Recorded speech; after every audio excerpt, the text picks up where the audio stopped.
Hello, welcome to my channel. I'm All Things Wrestling, and today I'm going to be giving my comments, opinions, and the results of WWE Raw 28th of November 2016. We kick off the show with a highlight reel. Chris Jericho is already in the ring and said his guest needs no introduction, but he will give him one. He said his guest is the longest reigning Universal Champion in history, and his best friend, Kevin Owens. Kevin said this is an honour to be out on the highlight reel 2 weeks in a row, and he asked if it is a record, and he said they are making history as best friends. He said that is what they do, but not the people in the crowd. Kevin says that none of you have made history. Last week they celebrated Thanksgiving, that holiday where you get together with your families and pretend to get along and eat food. You allegedly give thanks for things. Kevin said that the American Thanksgiving is a way for everyone to have a final meal before running out to attack people to save $60 on a crappy flat screen TV. They did not do that because they are the superior breed. They are Canadians, and as Canadians they had their Thanksgiving last month. Kevin said they should ignore these silly USA chants and play along and say what they're thankful for. Kevin says that he's thankful for being your Universal Champion. He is thankful for being the face of the premiere show of WWE Raw, and otherwise known as The Kevin Owens Show. Kevin said he's thankful for his best friend Chris Jericho. They hug. Chris said that he is thankful that Kevin Owens is his best friend. He is thankful for his wicked scarf. He is thankful for Seth Rollins. He is thankful that Seth Rollins proved what happens when your ego and pride take over your life. Seth proved that he is the epitopic of a stupid idiot. Seth used his opportunity to have a championship match and he blew it. Kevin said that he is Rolling Sting. I don't know. Chris said that Kevin won fair and square even though Chris was banned from ringside. It was not Chris Jericho wearing a Sin Cara mask, it was Sin Cara wearing a Chris Jericho mask. He got the mask of Jericho and he put it on, man. Kevin said the mask was so realistic.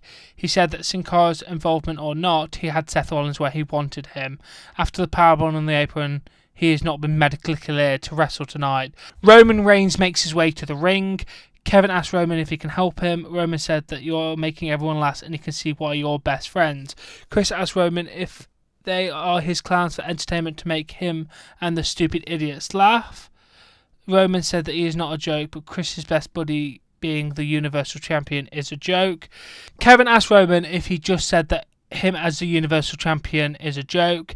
Kevin said that the only joke he sees around here is Roman calling himself the guy. Roman says that it is not hilarious because he is the guy. He said that Kevin is just a guy who needs a lot of help. Kevin wants to know what kind of help he is talking about. Roman says that that's why he keeps Jericho around. He said that Kevin needs help with everything. Kevin says he does not need Chris Jericho. Roman wants to make sure that Kevin said he does not need Chris Jericho. Without Chris last week, you would have lost that title. You would have lost it many times before that. Chris said that he has had enough. He asked Roman if he knows what happens when you insult his best friend. He asked if you know what happens when you make fun of Kevin Owens.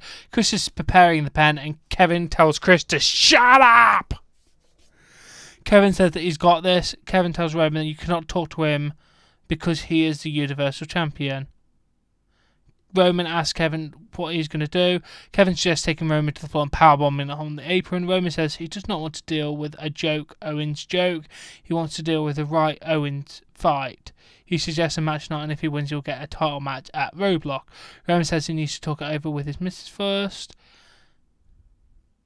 Kevin tells Roman that if he wants to fight, he's got it tonight. You just book yourself on the Kevin Owens show. Roman says that by the end of the episode, he's going to kick Kevin's ass.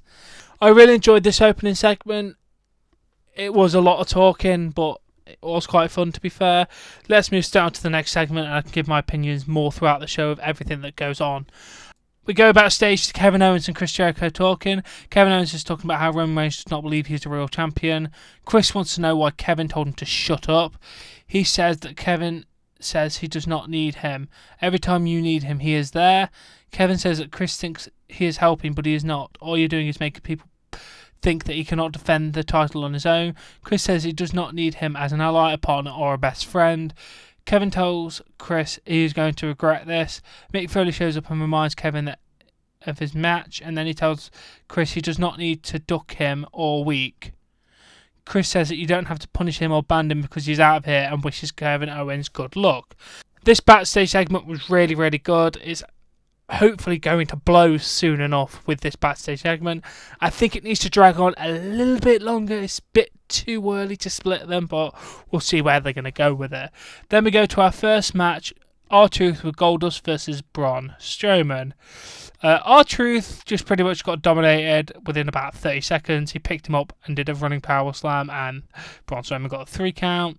After the match, Goldust attacked Strowman, and Strowman with a splash and then a bear hug, taking out Goldust. Then Sami Zayn comes out, goes after Strowman. Strowman then sends him into the corner. Sami with a boot, Strowman with a punch to the chest, and then a Dominator.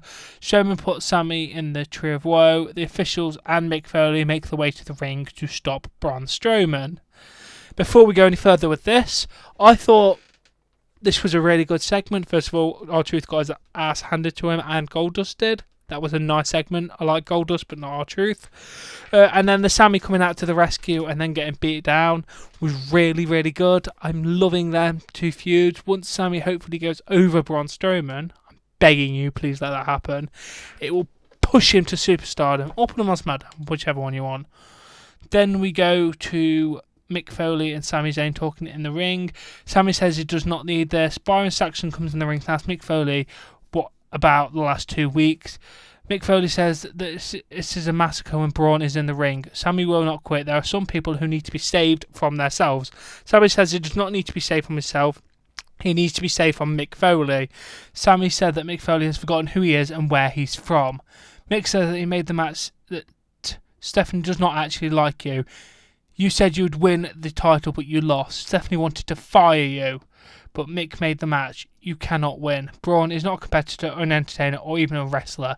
Braun is a monster. Sami asked Mick how many times did they tell him he couldn't do it. He said he is a hero to many, but he is not a hero now. He is a man that is standing in his way. He's taking the opportunity from Sami. Sami calls Mick a hypocrite. That segment was good as well. I'm loving the tension between Sami Zayn and Mick Foley. It's hopefully going to elevate Sami Zayn even more up, which I think is why Mick Foley is there. Hopefully to put over talent. Please push Sami. I really want to see him with that United States Championship soon enough. Then we go to Charlotte in her locker room, and Dana comes in. Charlotte yells at Dana for interrupting her. Dana says she's here for the latest update on Charlotte's celebration. Charlotte says tonight is important because she will cement her place as the greatest woman champion of all time. She makes the people of Charlotte proud to be in her shadow. Tonight she will end her feud with Sasha Banks, and she'll be the first to get out of this city. Good, making Charlotte look really heel. That was pretty good. Then we go to our second match, Cedric Alexander versus Tony Nese with Drew Gulak at ringside. I like to see the single one-on-one cruiserweight matches. This one was really good. The win happened when Nese did a pump-handled powerbomb for the 3 count on Cedric Alexander. I was not expecting Tony Nese to win the match. It made him look really good, though, to be fair, because Cedric Alexander is amazing. Hopefully they're now going to try and do something with this division, because I'm getting kind of bored with the same old crap. Then we go to Enzo and Cass advertising WWE merchandise. Let's move straight on from that. Then we see Chris Jericho leaving the building, and then he was asked whether tonight's argument is serious. Chris said this is very personal to him and it is very serious. Chris said that he knows what she wants, to be a serious reporter. You can count your friends in this business on one hand, and he thought Kevin Owens was his friend. Chris says he guesses he was wrong. He then told the reporter to get the hell out of there. He continues to leave the building. He barks at the limo driver to open the door, but when he opens the door, he knocks the list of Jericho out of his hand onto the floor. He calls him a stupid idiot, and then a voice behind him says, "Did I just make the list?" He's saying, "Damn right you," and then as he's turning around mid-sentence, it turned out to be Seth Rollins. Seth Rollins pulls Jericho out of the car that he gets into, sends him into another car, and then a bit of a beat down. Then he grabs a guardrail and tries to throw it at Jericho, but misses and hits the car instead. Then he tries to go for a pedigree on the concrete floor, but Jericho avoids it. But then Rollins gets him on top of the limo and then does the pedigree on top of the limo. This segment I thought was absolutely amazing. This definitely is going to show a Seth Rollins-Chris Jericho feud, and I cannot wait. And then hopefully then it will lead to the Kevin-Chris feud that we all want. There is a quick rumour going around that Roman Reigns is going to drop the US title to Chris Jericho, which I cannot wait to see that. Then we go to the women's title match, Sasha Banks versus Charlotte. The match ends in a double countout, but after that Mick Foley says this is not how a rivalry ends. He said that Charlotte vs. Sasha has transcended the women's division of Raw and WWE. It deserves a better ending than a count-out. He says you can have a bit of rest, and then the match will be restarted later with no count-outs, no disqualifications, and falls count anywhere. I thought the first match nobody liked, but this is a great way to hype it for the main event. Yes, the women actually main event Raw for the second time in history, but the first time with the belt on the line. Then we go to Lana introducing Rusev, usual stuff. Then we go to Enzo Amore and Big Cass doing their entrance. Enzo tells Rusev last week he beat him, and that was for one reason only. It was the luckiest day of his life. He said that it was like the Cubs winning the World Series. Your luckiest day in the ring coincided with the luckiest day of your wife's life because she now got to see the realest guy in the room in his realest form. Now she knows how he's doing. Colin asked Enzo if he knows what they were eating for Thanksgiving, and then he just lifted different food. Enzo says that the entire time during Thanksgiving, Lana was thinking about the certified cheese stuff in her turkey. Okay, I didn't really hear that joke, and just reading that was very bad. Then we had Enzo versus Rusev, and he literally did a clothesline and then punted him straight in the bollocks. It was beautiful. And then obviously Rusev gets disqualified. I'm liking this whole segment with Rusev, Enzo, and Cass. It's something for them to do. It makes sense why it's happening. And hopefully Enzo does finally win, but I don't know. I think they're going to do Cass versus Rusev instead, but you never know. Then we go to a backstage with Mark Henry being interviewed about his role in Incarnate. I don't know what the hell it is. I didn't really pay attention. He gets asked a question after a clip, and then Titus comes in and says Mark stole his role. He was supposed to be his Space Jam. Titus grabs Mark's arm and then he just pushes him over and walks away. It was super funny, and I love seeing Titus O'Neil get his ass handed to him. So good. So good. I don't know why Mark Henry was there. Whatever. But yes, still so good. Then we go to match number 5, Rich Swann versus Noam Dar. That match was really good. Rich Swann won with a back heel kick to the head of Noam Dar. It was a good match. Kind of see why they let him win, just to give him some boost towards his match tomorrow night. And yes, I will be doing my thoughts on in a separate video to the SmackDown, because I have to at least do the first episode. Then we see Rich Swann talking about his match about 205 Live. He takes the mic and turns attention to Brian Kendrick, who was at the announce table. He wants to know what Brian is doing out here. Is he playing mind games? Is he trying to get into his head? Brian is doubting himself because Rich has beat him twice. He then tells Kendrick tomorrow night that it'll be the third time, and it'll be much sweeter because he'll win the WWE Cruiserweight Championship, and he cannot handle that. Again, good promo work from him as well. They haven't been doing many promos, so hopefully they can start with this 205 Live and Raw promoting this, because I actually want this division to do really well. Then we go to what I think was the segment of the night, in my opinion. We go to the Blackfin pub where Sheamus and Cesaro were drinking together. Sheamus had a pint of Guinness and Cesaro ordered a martini shaken, not stirred. We know where the reference is to that. Shaken, stirred. They were talking about how the deal was if they lost on Raw against a New Day, they wouldn't team again. They were trying to blame each other for not winning the title. They reflect on everything. They said what they could have done if they actually liked each other. They could have been at the top of the mountain. Then some guy comes up and starts making fun of Sheamus for being the guy who got his ass handed to him on TV last week. Sheamus tried to get up and fight, but Cesaro told him to sit down and be professional. Then another stranger started laughing at Cesaro for being bold and said he should get a construction helmet so he could be with Sheamus and become the Village People. Everyone started laughing, and then the guy burped in Cesaro's face. Cesaro got up and Sheamus held him back. And then, naturally, they kicked the crap out of everybody. It was amazing. Sheamus picked up a chair, slammed it across the guy's back. Sheamus threw someone over a pool table, got a pool cue. And then Cesaro threw somebody through the wall. It was amazing. After that, Sheamus went behind the bar and went, "Hey, it's an open bar." They both had a pint of Guinness, toasted, and then went partner, and then they basically agreed to be a tag team again. This was the greatest way to get them on the same page. It really was. I am so hyped for their teaming again. I loved that segment. I seriously did. I haven't seen a good old-fashioned segment like that in a very long time. Then we go to Kevin Owens versus Roman Reigns. If Roman Reigns wins, he gets a title match. Reigns wins with a spear for the 3 count. I haven't really got much to say about that segment. Let's just move straight on. Let me see Kevin Owens in the back, and he's asked about his loss. Kevin said, "Is he really being interviewed? Is this really a good time?" He said he sees what happens to people when they get interviewed by her. You interviewed his best friend and he got attacked in the parking lot.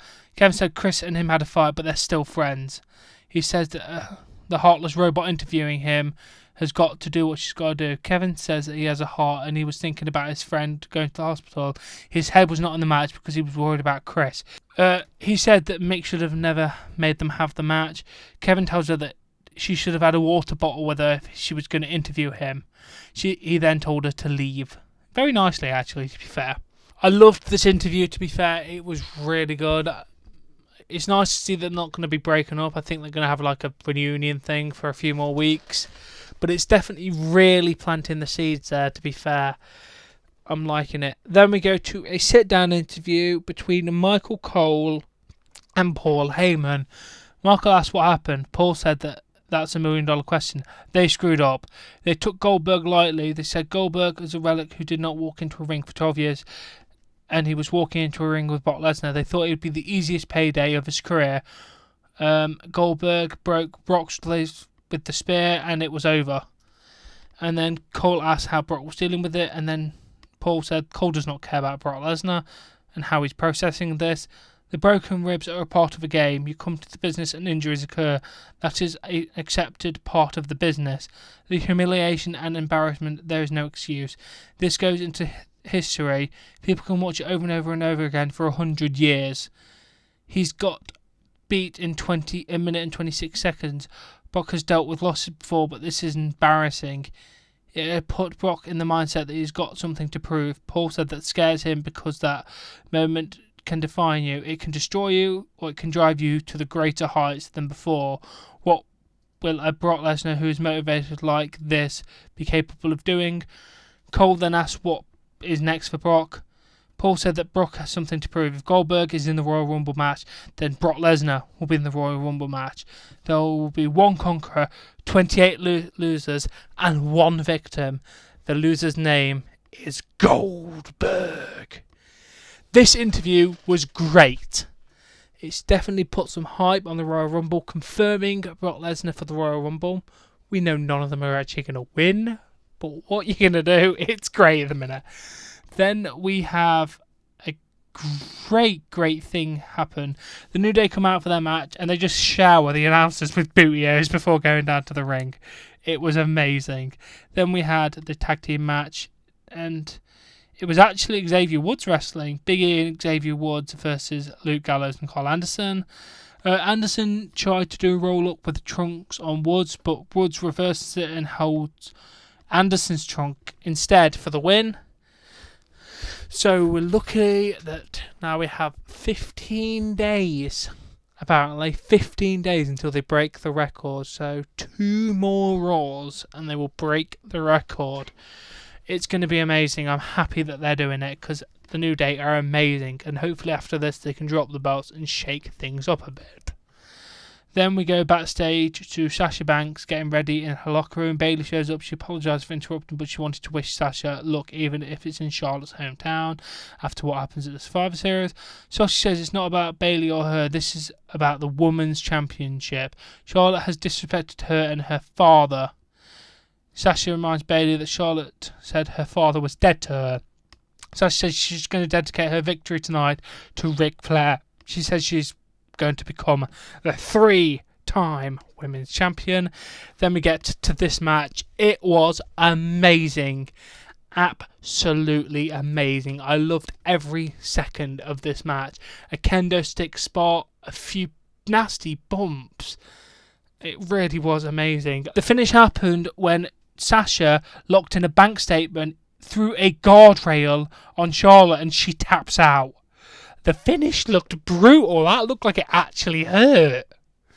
After the match, Ric Flair's music played. He made his way to the ring and then he raised the hand of Sasha Banks and basically giving credit and condolence to her. It was amazing. The crowd absolutely loved it. It was a great way to end the episode of Raw. This episode of Raw was absolutely amazing. I'm loving Raw. The thing is, if it can be like this every week, I'm hooked. I'm absolutely hooked. If it could be like SmackDown, because SmackDown is absolutely amazing every single week. But I'm hoping it doesn't just do a couple of maiden episodes and then just dies off on its arse again. I really hope not, because all these backstage segments seem to have a point to them. There was less talking, more action. Like the Chris Jericho getting his ass handed to him by Seth Rollins and the New Day. They actually looked exhausted after the match. Like they're tired now. Wearing down after so many victories and so many matches. Everything's going in the right direction. Please keep it focused, WWE, and do not mess it up. Anyway, I hope you enjoyed this episode, and I'll catch you later.